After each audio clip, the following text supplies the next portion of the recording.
I'm here in Alvin Plantinga's Reason and Belief in God, his essay in Faith and Rationality, edited by himself and Walter Storr. I will try to keep this video short and use it only to give a brief explanation of what Plantinga calls the Reformed Objection to Natural Theology. Before even looking at the text, let's try to clarify two of our terms.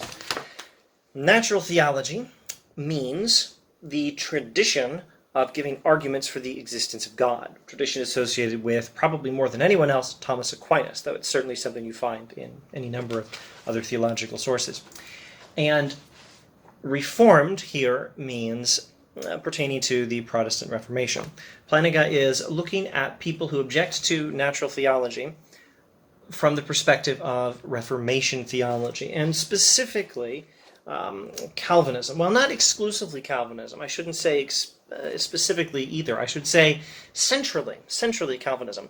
Central to Reformation, central to the tradition of Reformation theology is Calvin. So Plantinga is drawing from John Calvin and from other people who are in the tradition of Reformation theology. He lists names like Herman Bavinck and Karl Barth, along with Calvin. So he is drawing from an objection this tradition has to natural theology. Now, don't misunderstand. Natural theology says you should believe in God. Reformation theology says you should believe in God. That's not the dispute. Many things are not in dispute here. What is in dispute is whether you need arguments to believe that God exists, whether a proper belief in God should be based on evidence or not. The Reformed Objection to Natural Theology says belief in God need not be based on evidence to be proper, and it may go a little farther than that. Let's see what Plantinga says. Abraham Kuyper is another character in this tradition. Like Calvin, Kuyper and Bavinck, Barth holds, I'm on page 72, Barth holds that belief in God is properly basic. That is, such that it is rational to accept it without accepting it on the basis of any other propositions or beliefs at all. In fact, they think the Christian ought not to accept belief in God on the basis of argument. To do so is to run the risk of a faith that is unstable and wavering, subject to all the wayward whim and fancy of the latest academic fashion. What the Reformers held was that a believer is entirely rational, entirely within his epistemic rights, in starting with belief in God, and accepting it as basic, and in taking it as the premise for argument to other conclusions, not abandoning reason by any stretch of the imagination, but using the existence of God as one of the premises reason works with. Logic requires premises. And why, Plantinga is saying, can't the existence of God itself be one of the premises? We are told that it should be believed only on the basis of evidence. Plantinga is saying why. He's giving objections, as I believe you'll find in a previous video, objections to the tradition of classical foundationalism, which states that nearly everything is only rational to believe if it's based on evidence. And only a very small number of things qualify for rationality if you believe them without evidence, and the existence of God is certainly not among them. Why? Because it doesn't meet the criterion for being a properly basic belief, a belief that can be properly, rationally held, not on the basis of evidence. And what is that criterion? Well, Plantinga looks at the criterion, says the criterion is that a belief be self-evident, evident to the senses, or incorrigible, and that criterion is way too narrow. There are other objections. He will argue, for example, that classical foundationalism is not even entirely consistent with itself, because this criterion itself doesn't seem to be based on such beliefs, and moreover, it's not itself self-evident or incorrigible or evident to the senses. But also, the criterion's too narrow. Memory beliefs would not be rational basic beliefs, would not be properly basic beliefs on that criterion. And here, catching up and getting back to where we are in this video, here Plantinga is explaining how certain Reformation theologians, not all, but a strong contingent of theologians in the Reformation tradition have argued that belief in God can be quite rational. This is their objection to the project of natural theology, which tries to give you reasons to believe in God on the assumption that you need them. Reformation theology says you don't need them. Some versions might go as far as to say you shouldn't even base your belief on argument. Then it's unstable, wavering, subject to all the wayward whim and fancy of the latest academic fashion. So, Let's continue from the text and understand this objection and what Plantinga makes of it a little better. In rejecting natural theology, therefore, these Reformed thinkers mean to say, first of all, that the propriety or rightness of belief in God in no way depends upon the success or availability of the sort of theistic arguments that form the natural theologians' trade in stock. I think this is their central claim here, their central insight. The central insight and the central claim Plantinga is interested in is this. According to these Reformation theologians, the propriety or rightness of belief in God does not depend upon those arguments for the existence of God. Belief in God, in the very short summary Plantingian language, belief in God can be properly basic. One who takes belief in God as basic is not thereby violating any epistemic duties or revealing a defect in his noetic structure. Quite the reverse. Now, we need to say just a bit more about this. Let's go to page 73. Plantinga, commenting on Calvin, explains that John Calvin, says that a rational noetic structure may very well contain belief in God among its foundations. Belief in God can be a properly basic belief. You can believe in God rationally and properly without having evidence for it. Plantinga says, indeed, he, that is Calvin, means to go further, and in two separate directions. In the first place, he thinks a Christian ought not believe in God on the basis of other propositions, etc., etc. And in the second place, Calvin claims that one who takes belief in God as basic can know that God exists. Not only can it be rational to believe in God without evidence, but you should believe in God not based on evidence.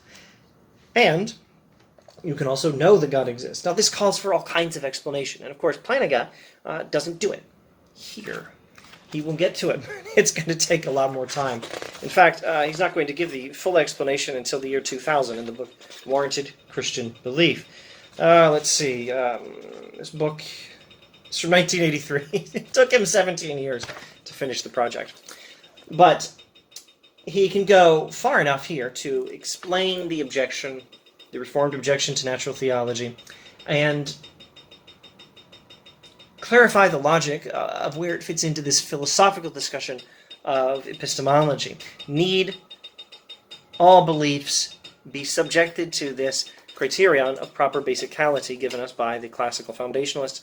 Plantinga says no, and he says this Reformation theology gives us a very interesting objection to the classical foundationalist epistemological tradition and to the natural theology tradition within Christian theology, which itself is informed by classical foundationalism, because it gives you arguments for the existence of God because it thinks that you need them in order to properly believe in God. Plantinga thinks this objection is interesting, and he's going to draw from it to consider the question whether belief in God might actually be properly basic. Now, two distinctions he makes that are very important on page 73. He does admit that if you hold this view, one who holds this view need not suppose that natural theology is of no use. Someone who holds the view that belief in God can be properly basic does not need to say that this tradition of giving arguments for the existence of God, natural theology, is useless. You could say that it's useful just because if there are good arguments for if there are good arguments for the existence of God, knowing the fact that there are good arguments is worth knowing, inasmuch as any truth is worth knowing. Second, natural theology might be useful in helping someone move from unbelief to belief, not necessarily as a necessary condition for proper belief or anything like that, but as a useful means to the end of helping someone get to that belief in God which is proper. The belief in God did not need to be based on evidence, according to the hypothesis Plantinga is considering here. But if there's good evidence, why not? Why not know that there's good evidence? And why not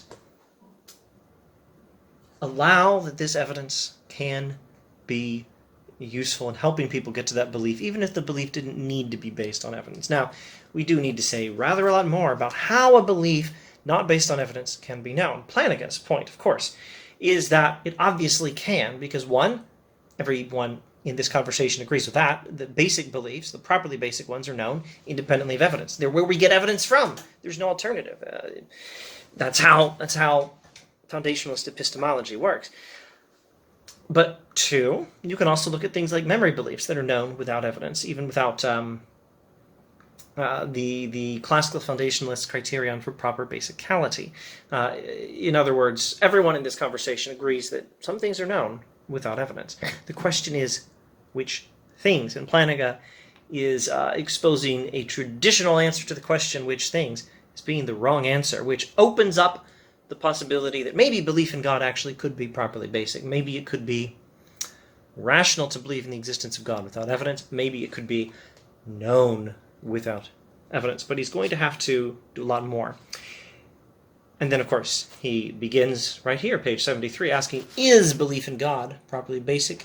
And he begins there to consider that question. But this is part of a long project, so you may not be able to read it in the video.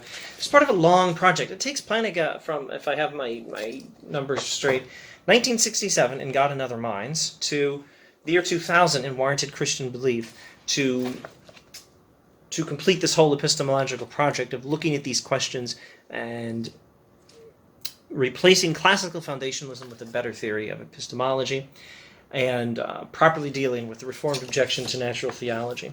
And we may not do much more from this particular text. I think in the next video I may just move directly to a different article from the Reformed Epistemology phase. At any rate, that's quite enough for this video, and I'm sorry I tried to keep it short. I failed utterly. See you next time.